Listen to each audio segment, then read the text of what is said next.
वो सावन की काली रात थी। बारिश की बूंदें छत पे बरस रही थीं, जैसे आसमान अपना दुख रो रहा हो। मैं अनुज शर्मा, एक साधारण पत्रकार जिसकी जिंदगी में कभी कुछ असाधारण नहीं हुआ था, आज उस मकान के सामने खड़ा था जिसने मेरे जीवन को हमेशा के लिए बदल दिया।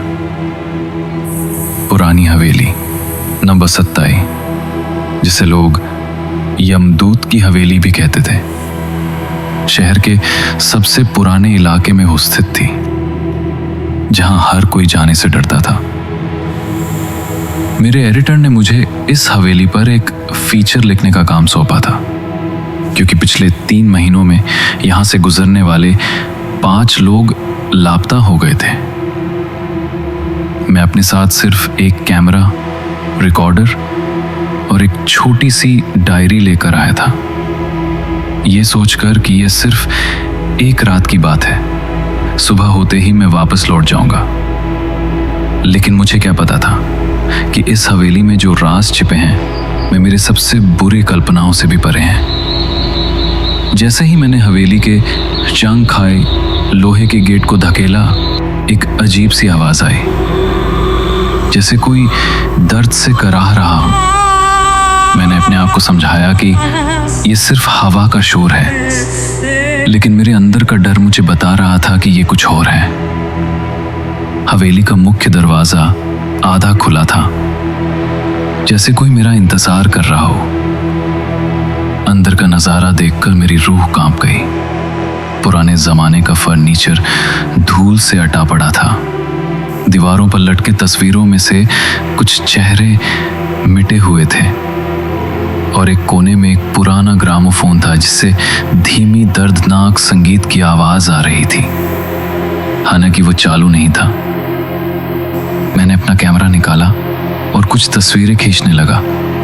तभी मुझे महसूस हुआ कि मेरे पीछे कोई है, और कर देखा तो वहां कोई नहीं था। लेकिन मुझे महसूस हुआ कि हवा में एक अजीब सी महक है, जैसे कोई महिला का इत्र। मैं धीरे धीरे हवेली के अंदर बढ़ता गया, हर कमरे की जांच करता हुआ। पहली मंजिल पर 5 कमरे थे, सभी खाली और बेजान। लेकिन हर कमरे में कुछ ना कुछ अजीब था। किसी में एक अधूरी पेंटिंग, किसी में बिखरे हुए कपड़े, और एक कमरे में तो एक छोटी सी गुड़िया थी, जिसके चेहरे पर लाल रंग से कुछ लिखा था, जो धुंधला हो चुका था। जब मैं दूसरी मंजिल पर पहुंचा तो मुझे एक कमरे से रोने की आवाज सुनाई दी। मेरा दिल जोर जोर से धड़कने लगा, लेकिन मैंने हिम्मत जुटाई और उस कमरे की ओर बढ़ा।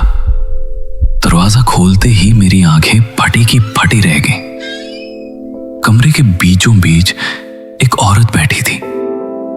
उसके लंबे काले बाल उसके पूरे शरीर को ढके हुए थे, और वो अपने हाथों में कुछ पकड़े हुए थे, जो एक बच्चे के खिलौने जैसा लग रहा था। मैंने हिम्मत करके पूछा, कौन हो तुम? लेकिन जवाब में उसने धीरे से अपना सिर उठाया और मुझे देखा। उसका चेहरा, ओह गॉड, उसका चेहरा नहीं था, सिर्फ एक खाली जगह थी जहां चेहरा होना चाहिए था। और उसकी आंखों की जगह 2 गहरे काले छेद थे, जिनसे खून टपक रहा था। मैं चीखना चाहता था, लेकिन मेरी आवाज मेरे गले में ही अटक गई। मैं पीछे हटने लगा, लेकिन दरवाजा अपने आप बंद हो गया। उस औरत ने अपने हाथ में पकड़ा खिलौना मेरी तरफ बढ़ाया। वो एक छोटी सी गुड़िया थी, जो बिल्कुल मेरे जैसी दिखती थी। उसके सीने में एक पिन छुपा हुआ था। तो ही मुझे अपने सीने में तेज दर्द महसूस हुआ, जैसे कोई चाकू मेरे दिल में घुसा दे रहा हो। मैं दर्द से कराहते हुए फर्श पर गिर पड़ा। और उस औरत ने मेरे पास आकर मेरे कान में फुसफुसाया, तुम्हें याद हूं मैं?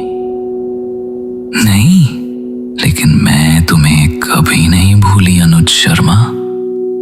5 साल पहले तुमने मेरी कहानी को झूठा बताकर मेरी आवाज को दबा दिया था।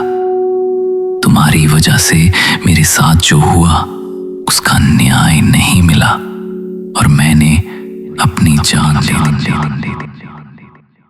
अब बदले का वक्त है। तभी मुझे याद आया रीना मल्होत्रा, एक युवा लड़की जिसने एक नेता पर बलात्कार का आरोप लगाया था, और मैंने अपने अखबार में उसकी कहानी को झूठा बताकर एक लेख लिखा था क्योंकि मुझे पैसे मिले थे। उसके कुछ हफ्तों बाद ही रीना ने आत्महत्या कर ली थी और मैंने कभी गिल्ट महसूस नहीं किया था।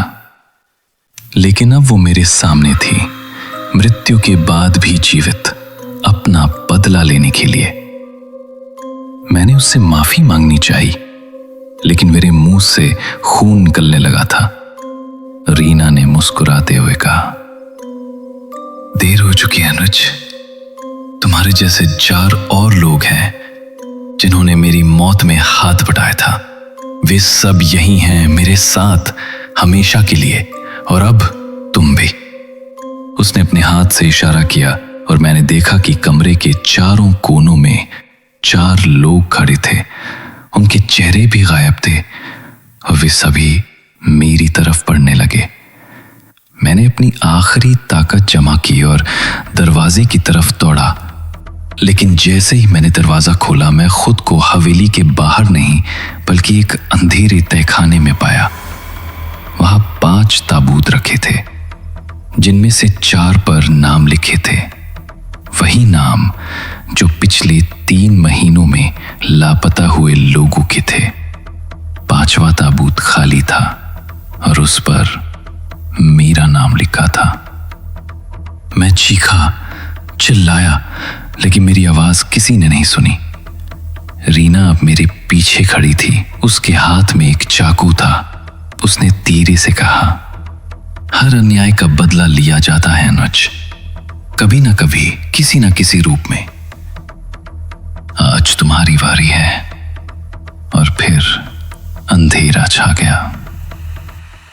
अगले दिन जब मेरे एडिटर ने देखा कि मैं वापस नहीं आया तो उन्होंने पुलिस को सूचित किया।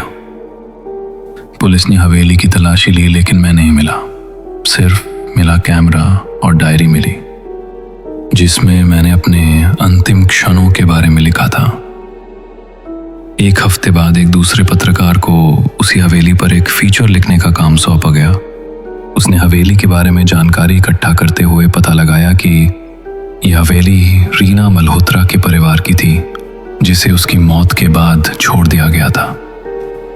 और जब वो पत्रकार हवेली में गया तो उसने दूसरी मंजिल के एक कमरे में 6 ताबूत देखे, 5 मारे हुए और 1 खाली, जिस पर उसका नाम लिखा था। कहते हैं कि हवेली नंबर 27 में अब तक 6 लोग लापता हो चुके हैं और रीना का भटकता हुआ आत्मा अभी भी अपना बदला लेने के लिए नए शिकारों का इंतजार कर रही है। हर बारिश की रात जब आसमान रोता है, हवेली से एक औरत के रोने की आवाज आती है, और जो कोई भी उस आवाज को सुनने के लिए वहां जाता है वो कभी वापस नहीं आता।